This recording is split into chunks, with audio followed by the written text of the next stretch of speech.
Texto de hoje, Êxodo, capítulo 12, versículo 12. Porque naquela noite passarei pela terra do Egito, e matarei na terra do Egito todos os primogênitos, tanto das pessoas como dos animais, e executarei juízo sobre todos os deuses do Egito. Eu sou o Senhor. A história do Êxodo, da saída do povo de Deus da terra do Egito, foi uma grande demonstração do poder do Senhor. Deus, ele enviou 10 pragas àquela terra, e cada praga foi uma demonstração de juízo do Senhor e de força que ele tinha sobre os deuses do Egito. E aí é demonstrado que Deus triunfa sobre todos os deuses. Embora a gente não possa, pelo texto em si, fazer essas ligações, mas por questões históricas e culturais, cada praga acabou combatendo um deus egípcio. Seja a escuridão da noite, seja a praga no rio Nilo, seja as moscas, seja as rãs. Todas essas pragas foram ao confronto direto contra os deuses do Egito. E Deus venceu todos esses deuses, porque Ele é o único Deus vivo e verdadeiro.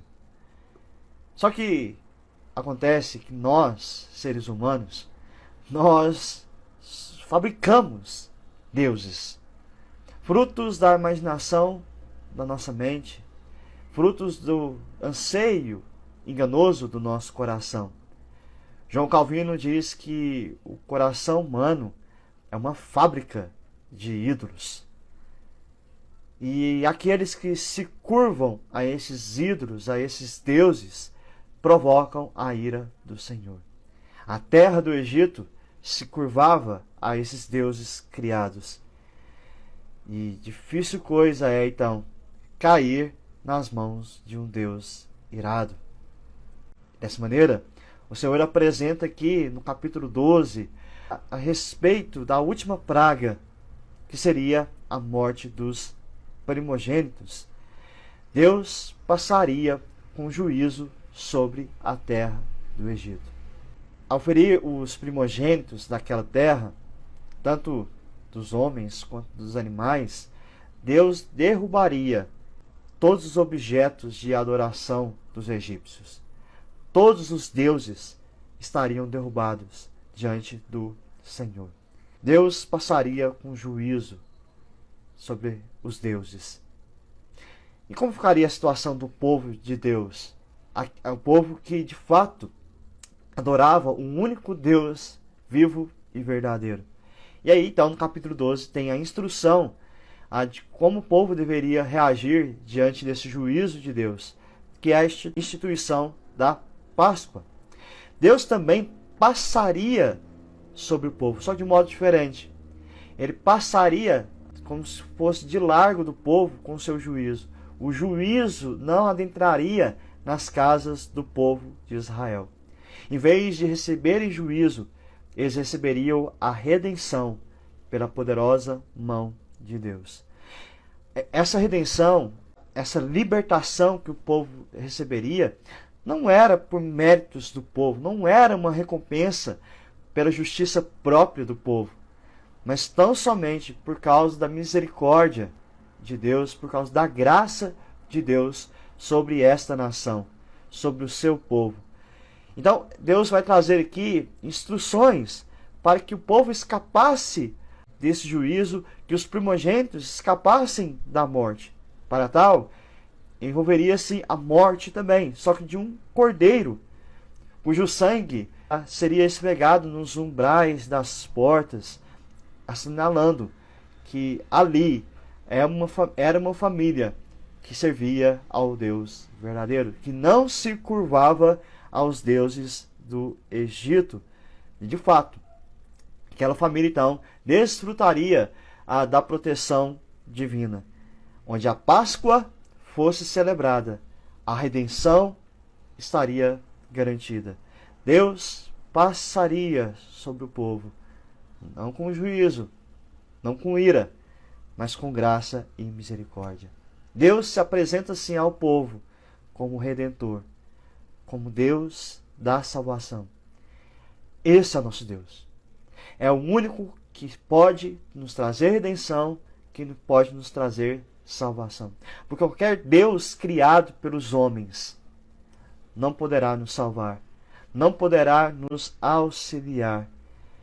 Assim como ele libertou o povo do Egito, derrotando todos os ídolos, todos os deuses, ele nos liberta hoje do nosso pecado, ele nos liberta da nossa idolatria, porque qualquer coisa que você coloque acima de Deus é idolatria. E Deus nos liberta disso.